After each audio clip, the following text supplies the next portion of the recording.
It had been about a week since my sister Kate died in an accident. My niece Emily was staying at our house. Fortunately or unfortunately, Kate often brought Emily over to our place, so it wasn't a completely unfamiliar environment for her. Moreover, she was quite fond of my husband and me. However, if asked whether this situation was okay as it was, the answer would be no. So, I decided to contact Kate's husband, Tony, once again. The main topic was about Emily. Hello, Tony. Do you have a moment? There's something I'd like to talk about. What is it? Aren't we strangers now? What on earth was this attitude, especially considering the situation with Emily? What do you plan to do about Emily? Growing impatient with choosing my words carefully, I decided to ask directly, and his response was shocking. Oh, Emily. You can have her. Didn't you always want a child? What? The words slipped out of my mouth. What was he saying? It took me quite a while to fully grasp the meaning of his words. I never wanted a child. They're noisy, and I hate them. This is a good opportunity to get rid of her, isn't it? At that moment, everything in me rejected Tony as a person. Before even considering if he was fit to be a parent, his words were inexcusable for a human being. My throat tightened. But I couldn't back down now. Given how things had turned out, I swore to myself that I must protect Emily at all costs. All right. Since I can't entrust Emily to someone like you, we'll take her in. In return, don't ever contact us again. Just as I was about to hang up, I heard a voice from the other end saying, "Wait a minute." If that's the case, give me the money you saved for fertility treatment. A rare day off for the two of us together. Since both my husband, Steve, and I, Kathy, work, it's unusual for us to be able to relax like this at home during the day. It's a very nice thing. However, that peace didn't last long. A smartphone placed a short distance away started ringing. It's ringing. Yeah. I wonder who it could be at this time. I hope it's not work. I really didn't want our precious day off to be spoiled, but I couldn't just ignore it either. I reluctantly got up and picked up the phone, which was ringing on the dining table. To my surprise, the call was from my mother. We don't have a particularly bad relationship, but we don't contact each other that often, so I had no idea what it could be about. Maybe that's why I was suddenly gripped by an inexplicable sense of anxiety. Hello? Kathy, it's terrible. Kate had an accident. By the time we arrived at the hospital, my sister had already passed away. According to the doctor, the cause of death was a brain contusion resulting from a car accident. My sister Kate had passed away, leaving behind her husband and their 5-year-old daughter. I couldn't possibly accept this reality that had been suddenly thrust upon me. Why? Why did this have to happen to Kate? Steve hugged my shoulders tightly as I was overwhelmed with grief. All I could do was stand before my sister's lifeless body, shedding tears. I don't know how much time passed, but when I finally managed to regain my composure, I decided to step out of the room with Steve to talk for a bit. By the way, what about Tony? It seems he hasn't arrived yet. I wonder what's happened. My mother had told me about the situation leading up to my receiving the call. Apparently, the hospital had initially tried to contact Tony, her husband, but since they couldn't reach him, they had no choice but to call my mother instead. Since Kate and I had moved to New York after getting married, our parents, who still lived in our hometown, couldn't come right away, so the hospital ended up contacting me. Of course, we had tried calling and messaging Tony too, but there had been no response to any of our attempts. Part of me was wondering what he was doing at such a time, while another part of me was worried about him precisely because of the situation. Our emotions were tangled up like a ball of yarn. The clock was nearing 4 in the evening.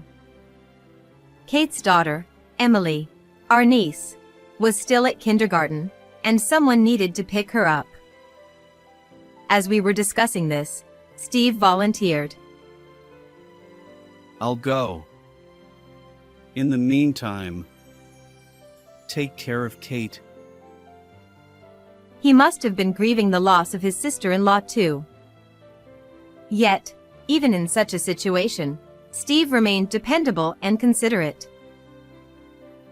When Steve returned, he brought Emily with him, as promised. Emily seemed confused, not quite able to grasp the situation. She's only 5. It would be cruel to confront her with the raw reality, and yet, she couldn't understand by simply observing what was happening. For the time being, we would have to lie to her in some way, even if it was a lie meant to protect her. Even knowing this, I felt another sharp pain squeezing my chest. We finally managed to reach Tony just before noon the next day. Hello, Tony? Where are you right now? Emily had stayed with us last night, but of course, there had been no contact from him during that time. While I could imagine the grief he must be feeling after losing his wife, I couldn't help but feel uneasy about him neglecting his daughter as well. Oh. I'm at home. I instantly realized he was speaking as if he had just woken up. Or perhaps he sounded like he was still drunk. Given what happened, it was understandable if he had been drinking. But for now, I put that aside and focused on his well-being. Emily is staying with us, so please don't worry about Kate, though. After a brief pause, Tony began speaking slowly, almost as if he was muttering. Yeah. I heard. So, what should I do now? He wasn't crying or panicking. In fact, his tone was strangely calm, which struck me as odd. But thinking that he was probably just trying to keep it together, I chose not to comment on it. Don't worry, we'll help out too. There was so much to do. Funeral arrangements, acting as the chief mourner, dealing with all the paperwork at the city hall. It was an overwhelming amount of work. It would be too cruel to burden someone in his state with all of it. I thought that by sharing the load, we could lighten the burden. But Tony kept finding ways to avoid all those tasks, and in the end, my husband, my parents, and I had to take care of everything. During that time, we also looked after Emily. Steve and I had no idea what Tony was thinking. About a week had passed since Kate's death. Emily was still staying at our house. Fortunately or unfortunately, Kate often brought Emily over to visit, so it wasn't an entirely unfamiliar environment for her. Besides, she had always been very fond of my husband and me. However, if asked whether this situation was acceptable as it was, the answer would be no. So, I decided to contact Tony again. The main issue was about Emily. Hello, Tony. Do you have a moment? There's something I need to talk to you about. What is it? We're strangers now, aren't we? The moment I heard those words, I felt as though I had glimpsed the truth behind his calm demeanor the day after Kate died. Perhaps he didn't care at all about the tragedy that had befallen Kate. Even if that wasn't the case, what on earth was this attitude, especially given the situation with Emily? What do you plan to do about Emily? Growing impatient with choosing my words carefully, I decided to ask directly, and his response was shocking. Oh, Emily. You can have her. Didn't you always want a child? What? The words slipped out of my mouth. What was he saying? It took me a considerable amount of time to fully grasp the meaning of his words. I never wanted a child. They're noisy, and I hate them.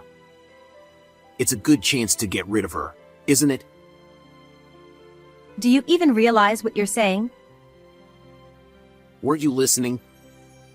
I don't like noise. Come on, let's talk like adults, calmly. At that moment, everything in me rejected Tony as a person. Before even considering if he was fit to be a parent, his words were inexcusable for any human being. My throat tightened. But I couldn't back down now. Given how things had turned out, I swore to myself that I must protect Emily at all costs. Fine. I can't leave Emily with someone like you, so we'll take her. In return, don't ever contact us again. As I was about to hang up, I heard a voice from the other end saying, "Wait a minute." I reluctantly held the phone to my ear. If that's the case, give me the money you saved for fertility treatments. I heard you were seeing a doctor. Now you've got a child, so it's all good, right? I felt my entire body bristle in shock at his audacity to demand money. This behavior was beyond human. It should be around $30,000, right? I'll settle for that. Who does he think he is? I was boiling with rage. But I thought carefully. Considering the future, if I handed over $30,000 now as a severance fee, we might avoid any trouble later. Paying out of my own earnings wouldn't significantly impact our household finances. After a moment of silence, I spoke, my mouth feeling as heavy as lead. $30,000. I'll pay it, but don't ever contact us again. Glad we could come to an understanding. After getting the bank details, I immediately hung up the phone. I never wanted to hear his voice again. He was such a vile man. That night, I regretted my decision, just a little. Thoughts like, maybe I should have discussed it with Steve, or I wonder what Emily thinks about all this, kept running through my mind one after another. Kathy, are you crying? Huh? It was only when she pointed it out that I realized I was crying. Hey, Emily. Do you want to go back to your dad? For some reason, there was a brief pause. The reason for that pause soon came from her mouth. No, it's scary. As I thought, what that man had said was indeed true.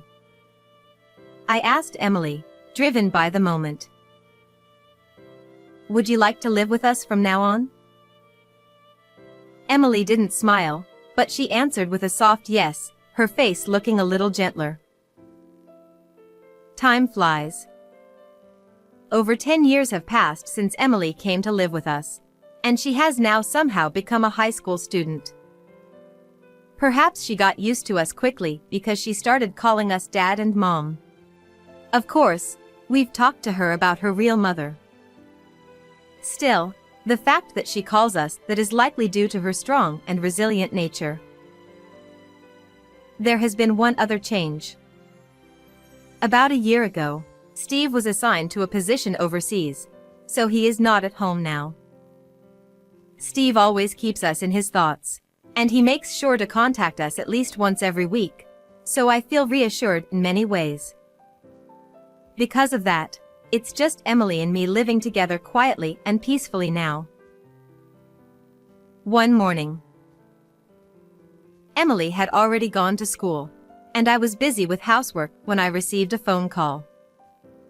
The caller ID on my smartphone showed an unexpected name. Hey, it's been a while. It was Tony, Emily's biological father, the man I fear and despise most in this world. 10 years ago, I had cut all ties with him, telling him never to contact us again. Yet here he was, shamelessly reaching out once more. What do you want after all this time? Well, actually, I've decided I want Emily back. The anger I had felt back then flared up again. No, it was more than just flaring up. My fury was boiling hotter than ever. Do you even realize what you're saying? There's no way I would ever allow that. Yeah, I figured. So, if that's not possible, then just pay me some money. And of course, keep this between us. I was sure of it then. He had no intention of taking Emily back. This had been his goal from the start. Then there was only one thing to do. I hung up the phone without saying a word. But the phone rang again. You know what you need to do, right? Otherwise, who knows what I might do. If things continued like this, Emily might be in danger. No, she would almost certainly become his target. That was the one thing I absolutely had to prevent. No matter what, I had to protect Emily. And for that, I couldn't afford to be choosy about my methods. How much do you want? Once again, I had fallen into this man's trap. I didn't consult Steve, partly because I didn't want to worry him, and partly because I just couldn't bring myself to do it. The threatening phone calls continued every few months. This went on for nearly a year, and Emily was soon approaching her university entrance exams. By that time, the amount had grown to the point where my earnings alone could no longer cover it, and I was exhausted from anxiety and anger. The total was around $50,000. Kathy, what's wrong? Something seems off. It was becoming harder and harder to keep this secret, and it was starting to show, even over the phone. I'm sorry. I have something I need to talk to you about when you come home. All right, but can't you tell me now? You're coming back next week, right? I'd rather talk then, please. Okay, I understand. Steve didn't press further. This was too important, and I didn't think it was something that should be discussed over the phone.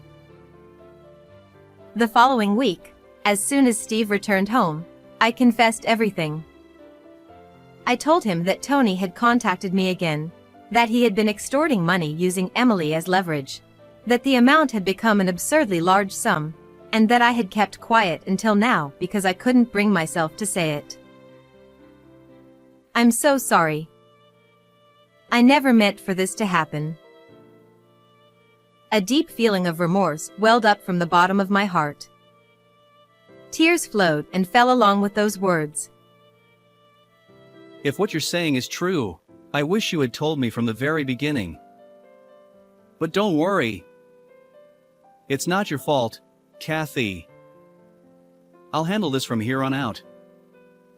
And besides, it's all my fault for ever introducing you to someone like him. I had seen many sides of Steve over the years. But at this moment, Steve was the saddest, the most dependable, the most passionate, and, above all, the most filled with anger. It was Steve who had introduced my late sister, Kate, to Tony in the first place.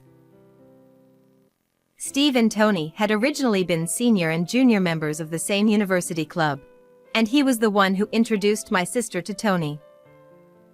After hearing my story, Steve deeply regretted that decision. I found his weakness. This should be the end of him. Since then, Steve had been visiting mutual friends and had finally managed to uncover some information. I figured out why he's been trying to extort money. It's because of gambling. He's drowning in debt because of it, and apparently, he's even been dipping into his company's funds to pay it off. Apparently, Tony's workplace was a startup company founded by a senior from the same university club days. For the past few months, there had been discrepancies in the company's accounts. Above all, using his own daughter as bait to demand money and then gambling it away was the height of depravity. I found it absolutely unforgivable. So, what are we going to do now? I've already taken care of it. Now we just wait and see. It seemed Steve had spoken with his former classmate, the head of the startup, and reported everything to the appropriate authorities. Then it happened. The doorbell rang with a ding-dong. Hey! Come out! I'm in a lot of trouble because of you. Startled by the loud voice coming through the intercom, Emily peeked out from her room. I'll go out. Emily, stay in your room. Hey, it's you, right? Steve. Thanks to your meddling, I'm being sued by the company. Do something about it. You brought this on yourself. Accept your punishment quietly. Don't be ridiculous. First of all, it's a parent's debt, so the child should pay it back, even if it means selling her body. Enough already. I flinched at Tony's angry shouting, which I could hear even from the dining room, and then I saw Emily pass right in front of me. Emily, where are you going? I told you to stay in your room. Emily smiled as if to say, "It's okay," and walked straight toward the entrance. Oh, is that Emily? You've grown. I am the daughter of the two people in this house. What a way to talk to me after 10 years.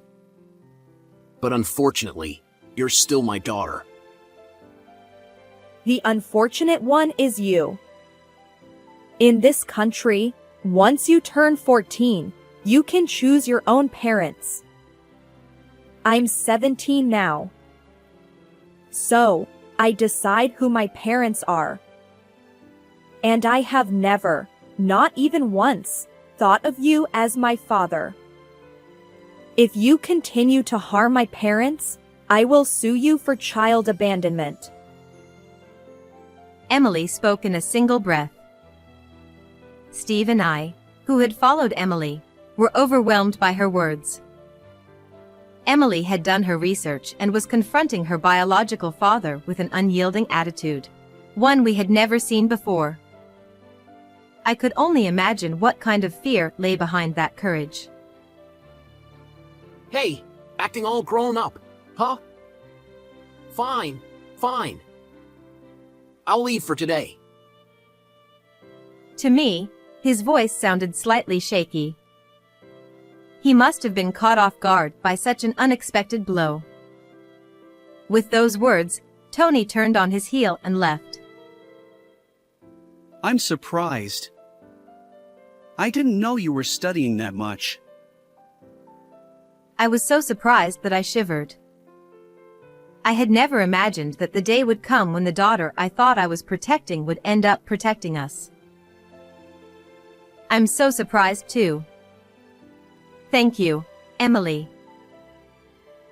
Then Emily, with a smile I had never seen before, though a bit shy, said, I'm the one who should be thanking you.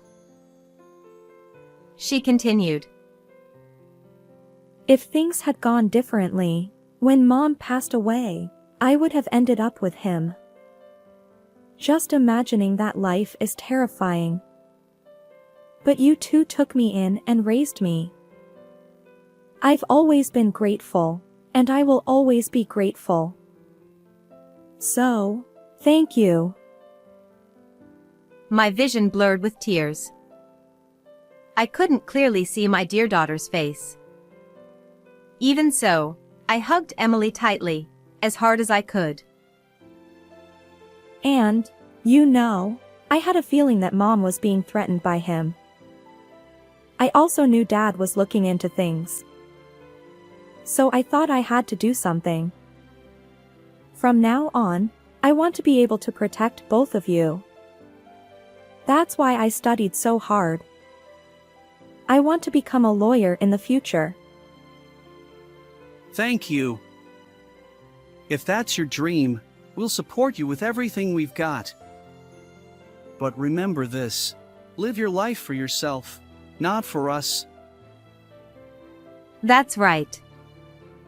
None of this is your fault, Emily. You don't have to carry it all. But, like your dad, I will always respect your choices. I'm so glad to be your child. We cried, laughed, and embraced each other, the three of us together. Several more years passed, and Emily successfully graduated from the law department of a local university. She became a budding lawyer. Tuition fees, exam costs, and all the other expenses were by no means cheap, but thinking of Emily, it never felt like a burden. In fact, being able to do something for her brought me the greatest happiness. Steve felt the same way, and he worked even harder to support us. Since that incident with Tony showing up unannounced, he had stopped bothering us. We hadn't heard a single call from him, and our days were truly peaceful. There's something I want to talk to you about.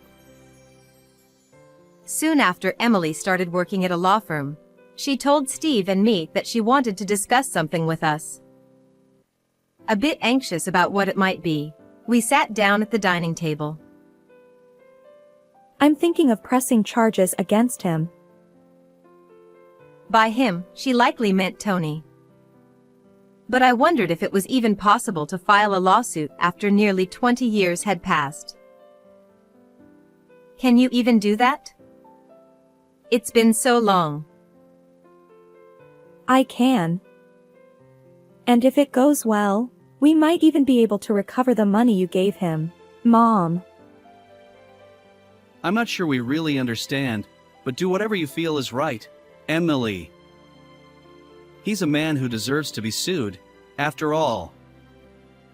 We have no objections. I feel the same as your dad.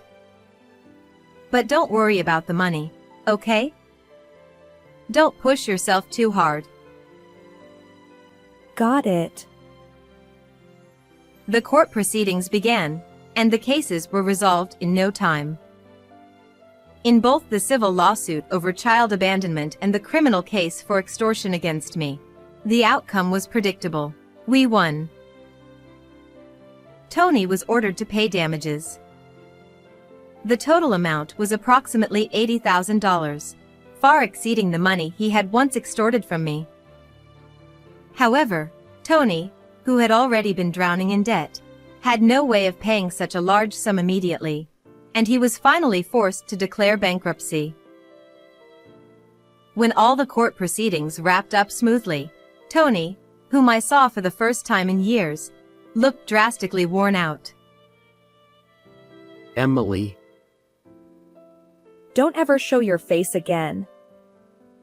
Goodbye. Her cold words pierced through, but there was no room for sympathy. And so, the long battle finally came to an end. According to Steve, the rumor is that Tony, after declaring bankruptcy, got involved with loan sharks and is now living a harsh life. He has been abandoned by his friends and associates and is likely living in poverty. He went bankrupt, right? Why would he get involved with loan sharks? Well, it seems that even after everything that happened, he couldn't quit gambling. He wasn't always like this, you know. Steve reflected nostalgically on the past. To those who knew him back then, Tony did seem like a reckless guy, but no one expected it to come to this. It is, indeed, a case of reaping what you sow. Meanwhile, Emily's work as a budding lawyer is going well, and she seems very busy every day. She is prioritizing cases involving children, such as child abuse and neglect. Needless to say, it's likely due to her own upbringing. Every time I see her running around so busily, I feel a little worried, but more than that, just seeing her brings a smile to my face. Today is the anniversary of my sister Kate's death. We decided to visit her grave together as a family. Emily, are you ready? Emily, who had taken the day off for this occasion, was modestly dressed up. Not long ago, she was still my niece Emily, but she grew up so much, and now she is a respectable lawyer, our beloved daughter Emily. As I felt the swift passage of time, a mix of happiness, deep emotion, and just a bit of sadness swept over me. I'm almost ready. Okay, I understand. I left Emily's room. As Emily grew older, she began to look more and more like Kate. Perhaps that's where the sadness came from. Sorry to keep you waiting. Mom, what's wrong? Her words jolted me back to reality. I realized I was crying. It reminded me of something that had happened a long time ago, and I found it a bit amusing. That's always been the case for me. When I'm overwhelmed, tears come before words. Huh? Oh, it's nothing. Just a yawn. Did Emily catch that little lie? But it didn't matter. All right, let's go. Kate's grave was in our hometown. After about a 2-hour drive with Steve, we finally arrived at the small church nestled quietly in the serene, rural mountains. Next to the church was Kate's grave. It had been several years since our last visit, but I was sure my parents visited frequently. The gravestone and flowers were well maintained. Mom, it's been a while. She softly touched the gravestone as she spoke. Watching her, I teared up again. And I spoke silently in my heart. Many things have happened, but Kate, your daughter has grown up to be such a fine person. She became a lawyer and is helping many children. And we will continue to make sure our daughter remains happy. How did you enjoy today's story? Don't forget to subscribe to the channel. See you in the next video.